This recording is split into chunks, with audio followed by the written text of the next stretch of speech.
Rest to rest motion और projectile motion के important फॉर्मूले और कॉन्सेप्ट जो नीट 2026 में आ सकते हैं उनकी बात कर लेते हैं। देखो, रेस्ट टू रेस्ट मतलब इनिशियल वेलोसिटी 0 और फाइनल वेलोसिटी भी 0।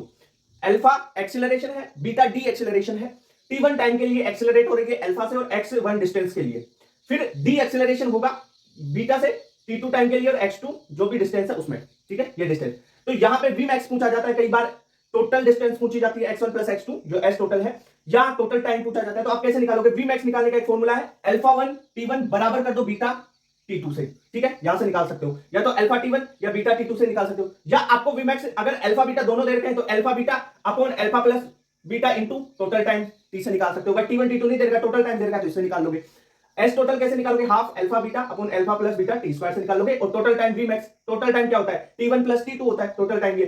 तो t1 V max by alpha और t2 क्या हो जाएगा? वी मैक्स बाई बीटा हो जाएगा। ओके, प्रोजेक्टाइल मोशन में देखो टाइम ऑफ फ्लाइट पूछा जाए 2u बाई जी, ठीक है, 2u sin थीटा बाई जी, ठीक है, हो जाएगा। अगर आपको हाइट पूछी जाए कितनी हाइट पे गया प्रोजेक्टाइल, तो u y square upon 2g, यानी u y स्क्वायर को क्या लिख सकते हैं? u y क्या होता है? u sin थीटा, तो u y स्क्वायर क्या हो जाएगा? u square sin square theta upon 2g हो जाएगा हाइट। ठीक है, r अगर रेंज पूछी जाए तो 2ux uy बाई जी होता है, यानी ux और uy की वैल्यू रखोगे और फाइनल सोल्व करोगे तो u square sin 2 theta by g हो जाएगा r। ठीक है, याद कर लोगे r क्या है? u square sin 2 theta by g. Okay, अगर आपको इक्वेशन पूछा जाए या इक्वेशन से कोई आपको किसी डिस्टेंस पे पूछा जाए, हाइट पूछी जाए या रेंज पूछी जाए, इक्वेशन ऑफ जो आपकी ट्रेजेक्टरी है उससे भी आप निकाल सकते हो। तो इक्वेशन ऑफ ट्रेजेक्टरी होती है y बराबर x tan थीटा वर्टिट 1 माइनस x बाई r। ठीक है, बहुत इंपॉर्टेंट है ये इक्वेशन। ठीक है, कई बार इक्वेशन आपको एक दे दी गई, इससे आपको रिलेट करके क्वेश्चन पूछ लिया जाता है।